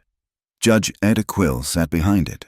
She was a woman in her 60s, her hair pulled back in a severe gray bun, her eyes missing nothing. She had been sent to replace the ailing Moxley, and she had a reputation for shattering precedent and suffering no fools. Horace Pike made his entrance, not from the side, but down the main aisle, as if he were the guest of honor. He was flanked by a slick, expensive-looking lawyer from the territorial capital. Pike smiled, nodding to the townsfolk, a mask of concerned civic duty. He looked like a man arriving at a victory party. The room fell silent as Cade and Iris entered from a side door. They did not walk down the aisle. They simply took their places at a small bench to the left of the judge's table. They looked not like defendants, but like two people who had simply come to state facts. Cade was in his best dark coat, his face set. Iris wore a simple gray dress, her mother's shawl draped not over her head, but around her shoulders, like a mantle of office. Judge Quill struck her gavel once. The sound was sharp as a rifle shot. "This is not a formal court," she announced, her voice filling the room. "But it is a formal inquiry. This town is owed the truth, Mr. Pike has filed a petition claiming this community has been defrauded by a sham marriage, Mr. and Mrs. Whitlock have filed a countersuit claiming conspiracy and fraud by the bank. Mr. Pike, you brought this complaint. You will speak first." Pike's lawyer stood, a man of smooth words and polished gestures. He spoke for 10 minutes, painting a picture of his client as a victim, a pillar of the community forced to act to protect the sanctity of the law from a callous, calculated arrangement. He called the marriage a moral failing and a corporate conspiracy. When he finished, a low murmur of agreement rumbled through the pews. Pike smiled. "Mrs. Whitlock," Judge Quill said, ignoring the lawyer. "Your response." Iris stood. She did not look at Pike, or his lawyer, or even the judge. She looked at the faces in the crowd. She looked at Mrs. Hickory, at the blacksmith, at the miners' wives she knew. "I am Iris Crowell," she began, her voice not loud, but perfectly clear, reaching the back wall. "I was born in the cabin on the Ash Mesa Ridge. My mother was born there, and my grandfather, Silas Crowell, built it with his own hands." She told the story, not of the debt, but of the water. She spoke of the spring, of her mother's letters, of the land as a living thing. "Mr. Pike did not try to seize my house. He tried to seize my family's blood." "Objection," the lawyer snapped. "This is sentiment, not fact." "Then let us speak of facts," Iris said, her voice turning from calm to steel. She stepped forward and placed a paper on the judge's table. "This is a certified copy of the territorial grant of 1851. It awards the ancestral and sole rights to the Spring of 9 Oaks to my grandfather, Silas Crowell, and his direct heirs. I am his last direct heir. The water was never my father's to mortgage. It was, and is, legally mine." The hall was stone silent. Pike's smile wavered. "The grant describes the property boundaries," Iris continued. "By these 3 marker stones, the Great Ash, the Split Granite, and the River Fork, I call Mr. Elliot Parson, clerk of the court, to confirm." Elliot stood from the back, his face pale but his voice firm. "I walked the line. Your Honor, the grant is valid. The markers are clear. I have entered it into the county record." Pike was on his feet. "A forgery. A convenient, old piece of paper. This is a fraud." "It is the law," Judge Quill said, her eyes fixed on the document. "A law that predates your bank's charter. Mr. Pike." The lawyer saw the danger. "Even if the water right is hers." He scrambled, his voice slick. "It does not change the nature of the marriage. It was a cold transaction. A lie, told to stop a lawful auction. It was an act of conspiracy, motivated by pure, unadulterated greed. He wanted her water. She wanted his money." The crowd murmured again. "This they understood." "It was a trade." "Cade Whitlock," the judge said. "Respond to that." Cade stood. He was not a man of words, and the entire room leaned in to hear him. He looked at Iris, just for a moment, then faced the crowd. "I will not lie to you," he said, his voice a low rumble. "When I rode up to that porch, I saw a way to get the water I needed for my herds. My cattle were thirsty, and a thirsty herd is a dying herd." Pike's lawyer smiled. It was a full confession. I needed the water, Cade continued, his voice dropping, but gaining a new intensity. I needed it more than anything. He turned and looked directly at Iris, his gaze unwavering, a silent, powerful current passing between them in front of the entire town. But I was wrong. I needed her more. The smile on the lawyer's face froze. I came for the water, Cade said, turning back to the stunned room. But I am staying for my wife. If I had to choose today, between all the water in this county and this one woman, I would choose her. Let the cattle go, let the ranch go. I will not let her go. If that is a conspiracy, then I am guilty, and I will stand by it. A wave of shock passed through the hall. This was not a contract. This was a confession, of a different kind. Pike saw the room turning. He saw the admiration in the women's eyes, the respect in the men's. He was losing. He played his last, desperate card. "He lies!" Pike shouted, his voice cracking with rage. He pulled a paper from his lawyer's bag. It was a photograph, a new and expensive technology, or at least a highly detailed architect's drawing. He held it up. It showed the Whitlock haymow, with dark, ugly stains leading from the door. "This is love," he sneered. "This is a photograph of his barn, taken this very morning, a barn full of kerosene. He and this woman are so lost in their love that they are a danger to us all. They are reckless. They almost burned down the county last night through sheer, unforgivable negligence. Is this the man you want holding the county's water? A man who would let his wife's carelessness destroy our winter feed?" The crowd gasped. The accusation landed like a physical blow. Fire was the one thing they all feared. "This is a lie," Cade roared. Starting forward. "Is it?" Pike countered, holding up the image. "The proof is right here. He's right. It's not a lie. The kerosene was there." The voice was high, cracking with fear. From the back of the room, Kip, the young apprentice, was standing on a pew, his knuckles white. "Kip, sit down." Vern Ralston, standing near the back door, hissed at him. "No!" Kip shouted, his voice gaining strength. "It was there, because you put it there. Mr. Vern." All motion stopped. Vern froze, his hand on the door latch. He gave me the can," Kip said, trembling, but pushing on. "He told me to clean the lamps, but it was leaking. It was a fuse. He made a fuse, right to the dry hay. He was going to burn it all down and blame me, but I dumped it out. I dumped it by the stream. I told Mrs. Whitlock." Vern lunged for the door, but the blacksmith, a mountain of a man, blocked his path. "I think you'll stay." "Vern, this is insane," Pike's lawyer shouted. "The word of one simple-minded boy." "It ain't just the boy." The voice came from the side. One of Cade's oldest hands, a man named Shorty, stood up. "I found this by the sluice gate after the storm." He held up a splintered piece of wood. "It's the handle from Vern's custom saddle axe. I seen it 100 times. He jammed the gate with it. I kept quiet for the $500, but I ain't keeping quiet for this." Another hand stood up.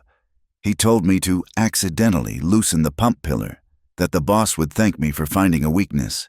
He wanted it to fail." Vern was trapped. His face was purple with rage.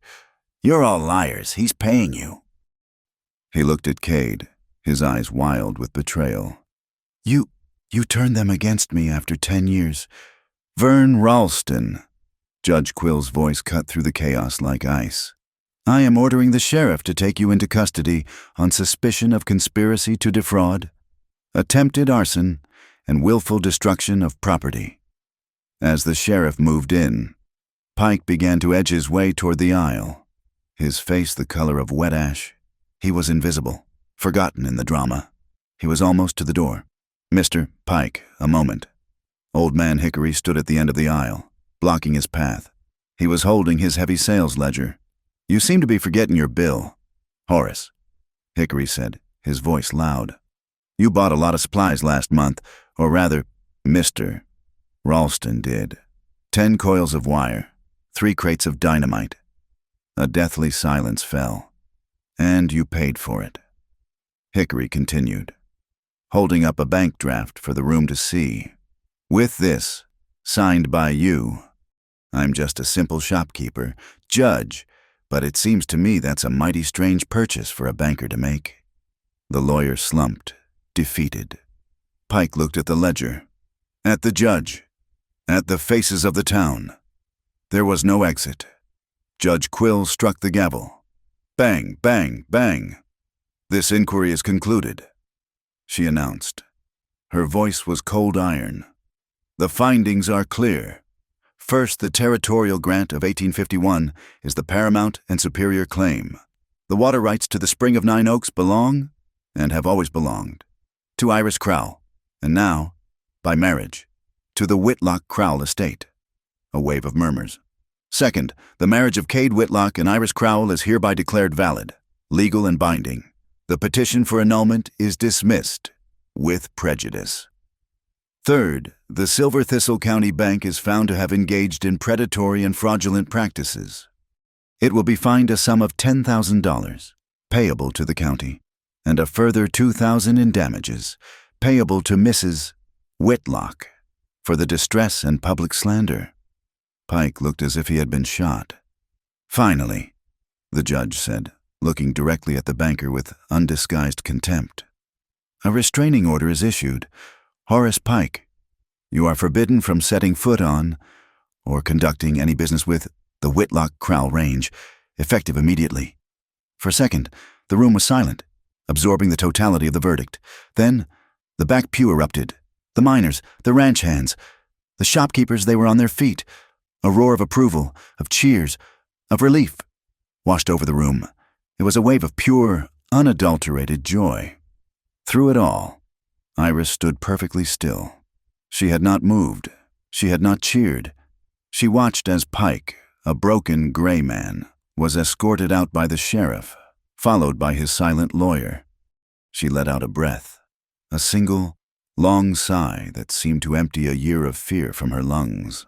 A slow, deep, private smile touched her lips. It was not a smile of victory. It was a smile of peace. Cade moved to her side. He did not touch her. He just stood with her, a solid wall, as the townsfolk crowded around them, clapping them on the back, shaking their hands. He waited until the noise began to die down, until the last well-wisher had moved away. He looked at her, his eyes warm in the fading light. "Let's go home," he said. His voice a low rumble meant only for her. "My wife." The ride home from the meeting house was as quiet as the ride to the ranch had been weeks before, but the silence was of a different quality. The first had been brittle and cold, a silence of strangers bound by a desperate contract. This silence was deep and warm and settled. It was the silence of two people who had stood in a fire and walked out the other side, their hands linked. Life on the Whitlock Crowell Range restarted the next morning, but its rhythm had changed. The frantic energy of survival was gone, replaced by the steady, measured beat of building. Iris's first act was to reclaim her garden. She did not return to the small patch by the kitchen house. She walked to the Crowell homestead, her homestead, and began to pace out a large plot just below the spring itself. She called it the Springhead Garden.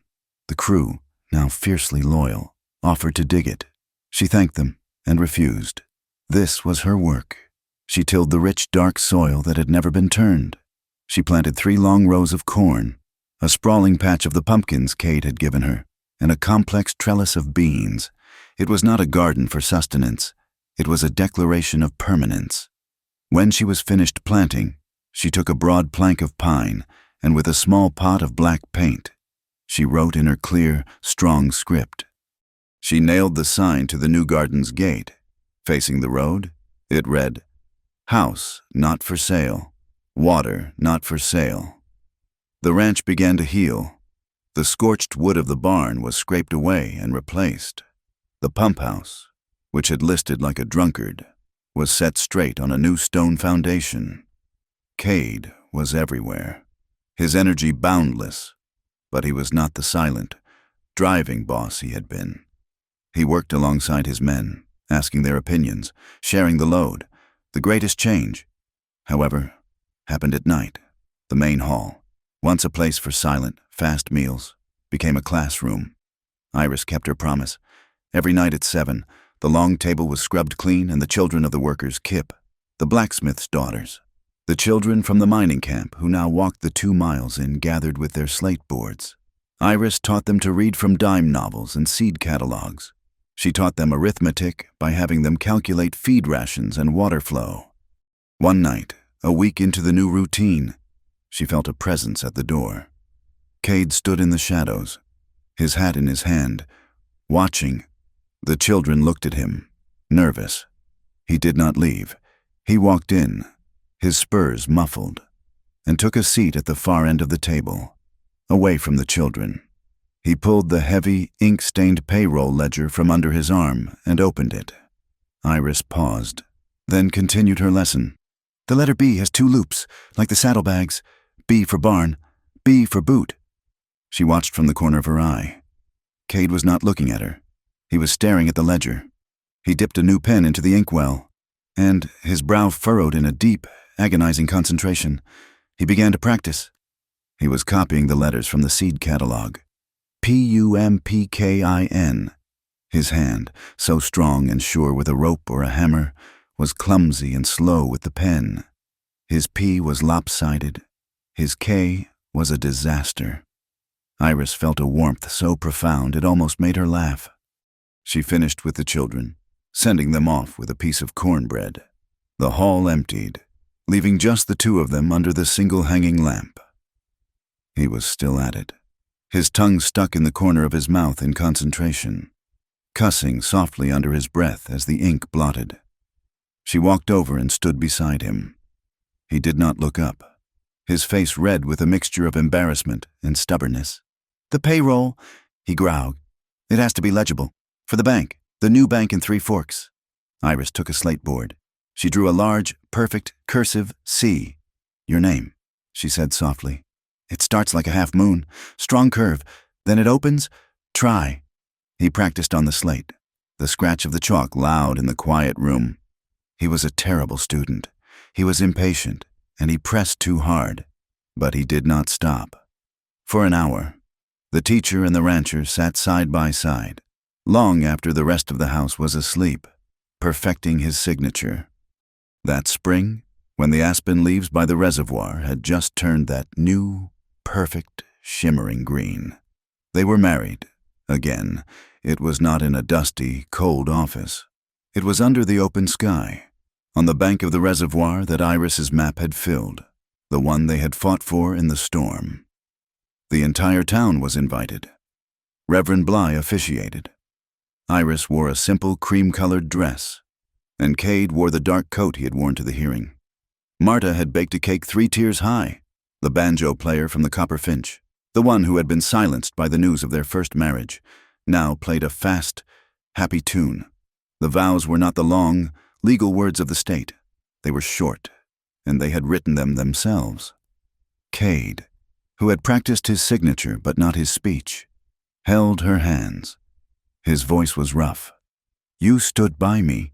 You fought by me. I will not abandon you, ever.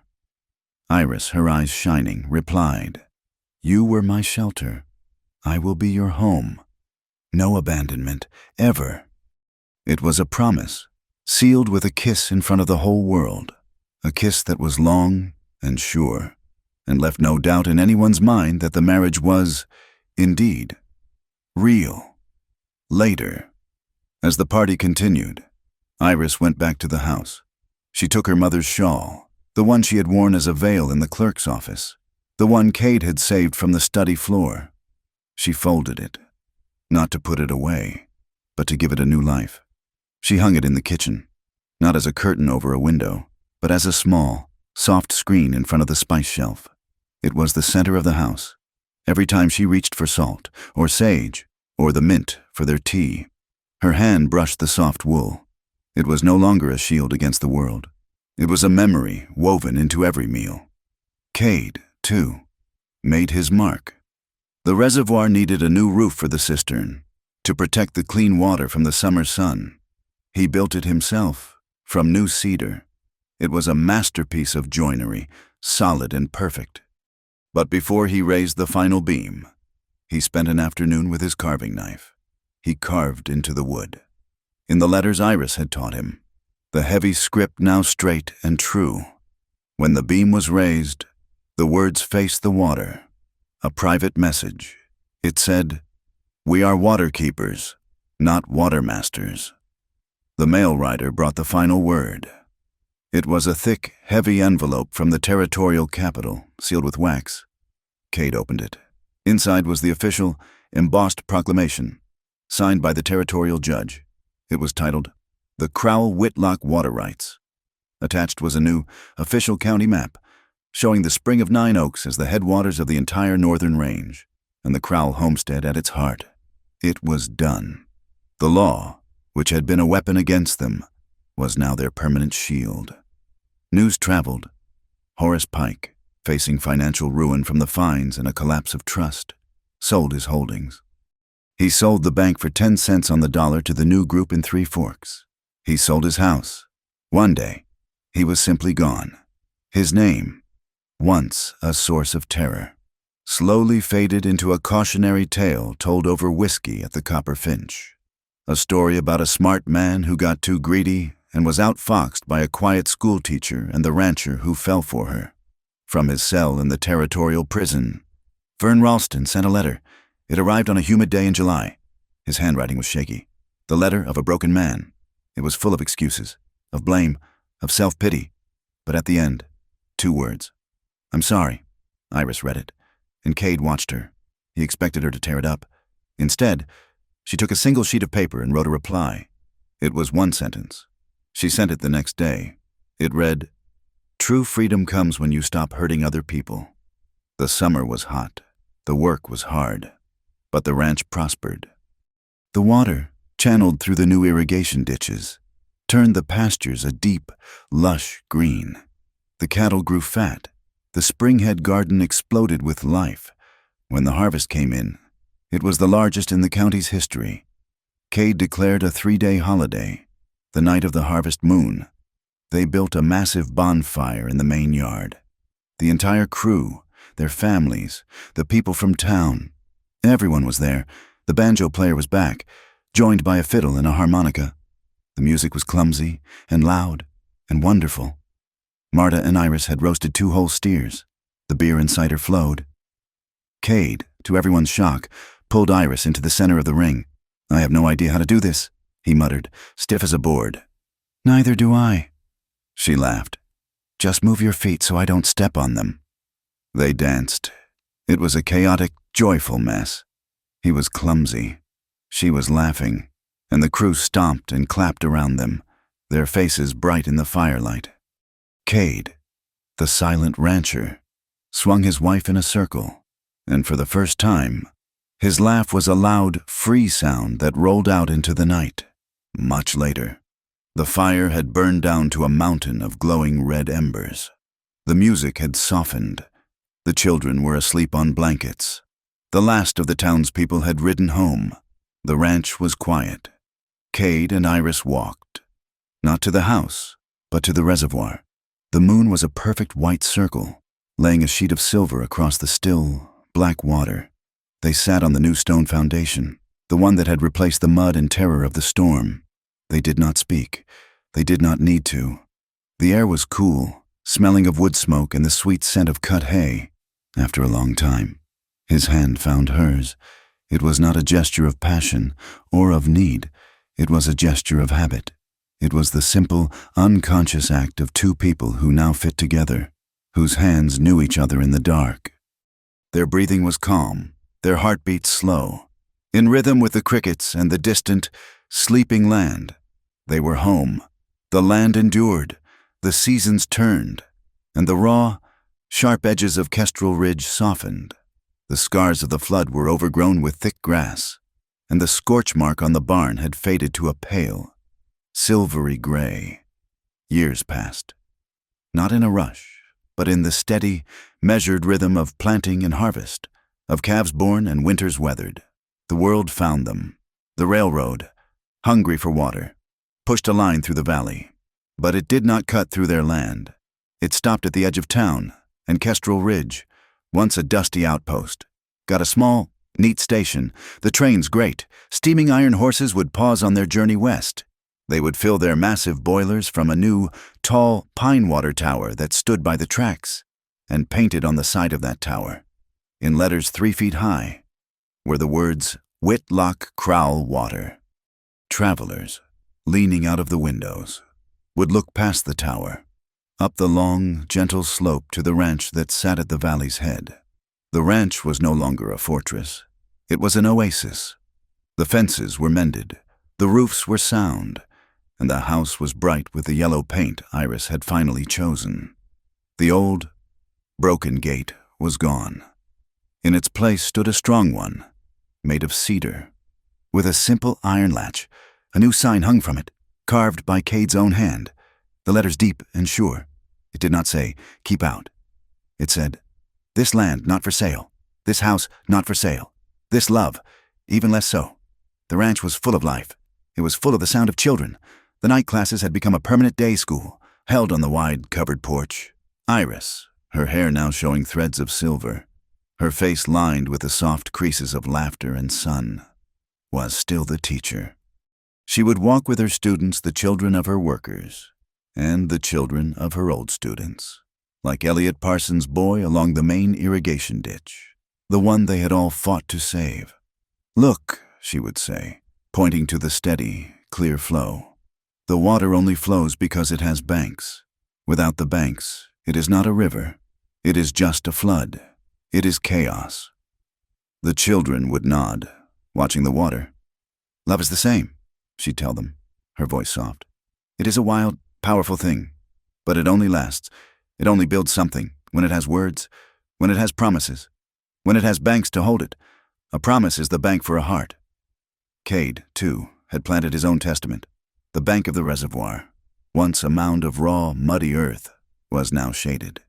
Years ago, he had ridden 3 days into the high country to dig up a dozen young willow saplings. He had planted them in a long, graceful line, right at the water's edge. They were massive now, their branches sweeping down to touch the surface of the water. One quiet evening, sitting with Iris on the stone foundation, a breeze came up, rustling the thousands of long, green leaves. It was a sound like a soft, continuous sigh, like gentle laughter. Cade, who rarely spoke of such things, put his hand over hers. "When the wind blows," he said, his voice a low rumble, "it sounds like your mother is in those trees. Sounds like she's laughing." The world still tried to test them. The county, growing and thirsty, sent a delegation from the capital. 3 men in fine suits, carrying official maps. They sat at the long kitchen table, the one where Cade had learned to write his name, the one where Kip had been given his bowl of soup. "Mrs. Whitlock, Mr.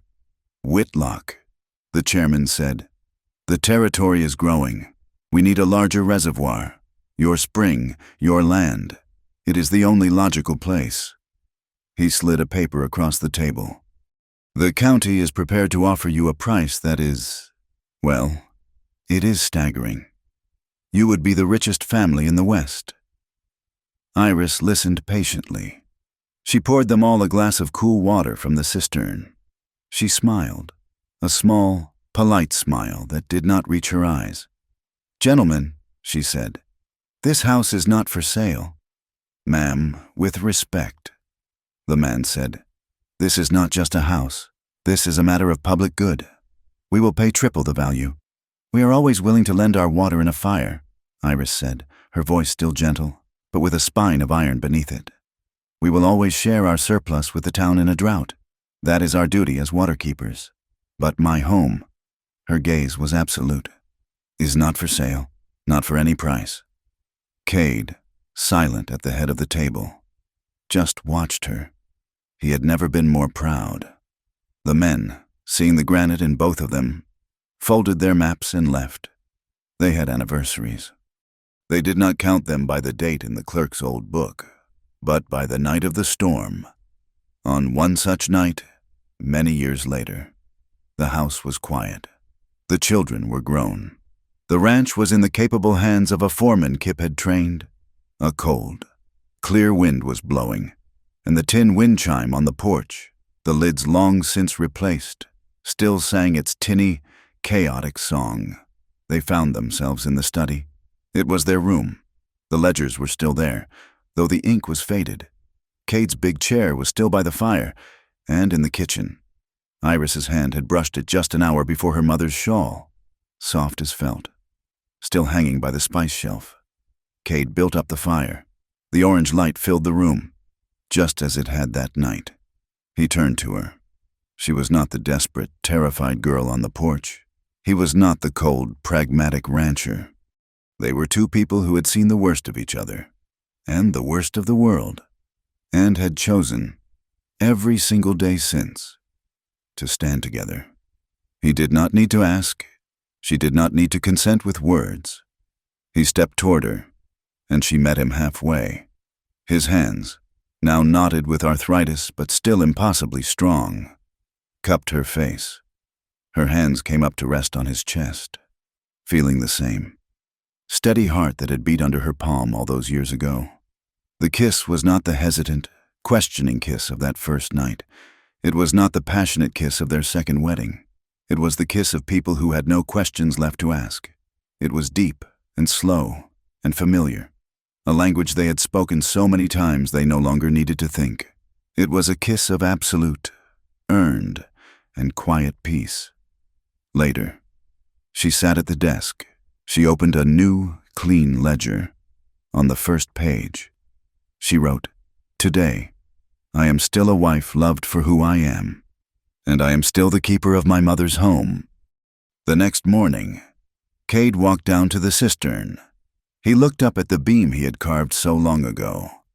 "We are water keepers, not water masters." He took a small knife from his pocket, and just below his original words, he added a new line, his hand slow but sure. "If any ask why we hold, point to the water." The end of the story is never the end. It is always a beginning.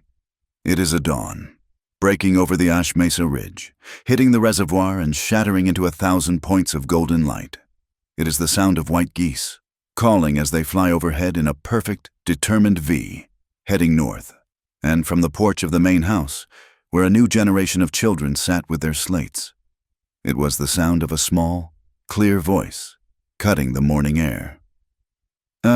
B.C. The cedar gate, the one with the simple iron latch, swung closed in the breeze. The word carved on its face, home, was visible for just a moment. It did not close to lock anyone out. It closed so that it would always be there, ready to be opened, when the one you loved came knocking. Thank you for listening to this story. We would love to know where you are tuning in from. Please leave a comment below to say hello, share where you are, and let us know what you thought of Iris and Cade's journey. Subscribe to Wild West Stories 1850. Give this video a like, and if you want to help this story reach more listeners, please hit that hype button to share the love.